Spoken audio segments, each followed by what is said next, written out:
سالگرہ منانے کا تصور، سالگرہ منانے کی شرعی حیثیت، سالگرہ کا کیک کاٹنے کا حکم شرعی، اور کیا سالگرہ منانے کا کس حد تک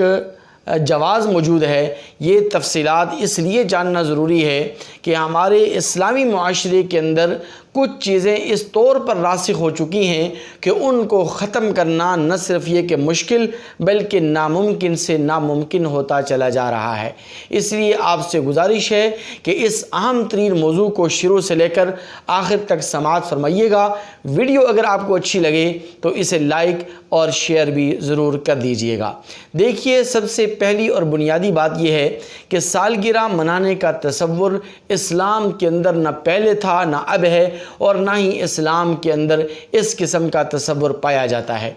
اس سالگرہ منانے کا جو یہ تصور ہے یا سالگرہ منانے کی جو یہ رسم ہے، یہ عیسائیوں کی طرف سے مسلمانوں کے معاشرے کے اندر راسخ ہو چکی ہے۔ سالگرہ منانے کے میں جہاں اور بہت ساری قباحتیں ہیں، جہاں غیر مسلموں سے مشابہت ہے، وہاں یہ سالگرہ بہت ساری خرافات اور بہت ساری برائیوں کا مجموعہ بھی بن چکی ہے۔ مثال کے طور پر اس سالگرہ کے اندر ایک مخصوص قسم کا لباس پہنا جاتا ہے جس کا شریعت میں کوئی تصور نہیں۔ اس سالگرہ کے موقع کے اوپر کیک کاٹا جاتا ہے، موم بتیاں جلائی جاتی ہیں جس کا اسلام میں کوئی تصور نہیں۔ اس سالگرہ کے موقع کے اوپر موسیقی کی محافل کا انعقاد ہوتا ہے، مرد و زن کا مخلوط اجتماع ہوتا ہے جو کسی طور پر بھی شرعاً درست نہیں ہے۔ البتہ جہاں تک تعلق کیک کھانے کا ہے اور کیک کاٹنے کا ہے تو سالگرہ کی وجہ سے کیک کھانے کو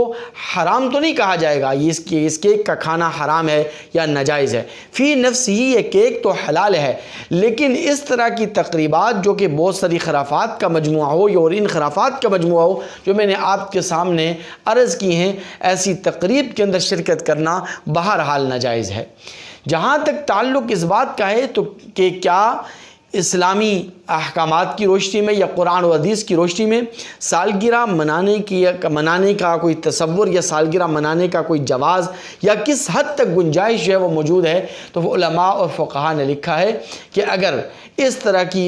سادہ سی تقریب منعقد کر دی جائے کہ اس میں یہ خرافات نہ ہوں جن کا میں نے تذکرہ کیا، اگر ان خرافات کا مجموعہ نہ ہو اور مخلوط مرد و زن کا اجتماع بھی نہ ہو، موسیقی بھی وہاں پر نہ ہو، اور اسی طرح وہاں پر کوئی مخصوص قسم کا کوئی لباس یہ بھی نہ پہنا جاتا ہو، تو ایسی صورت کے اندر سادی سی تقریب منعقد کر کے گھر کے اندر کیک بنا کر اگر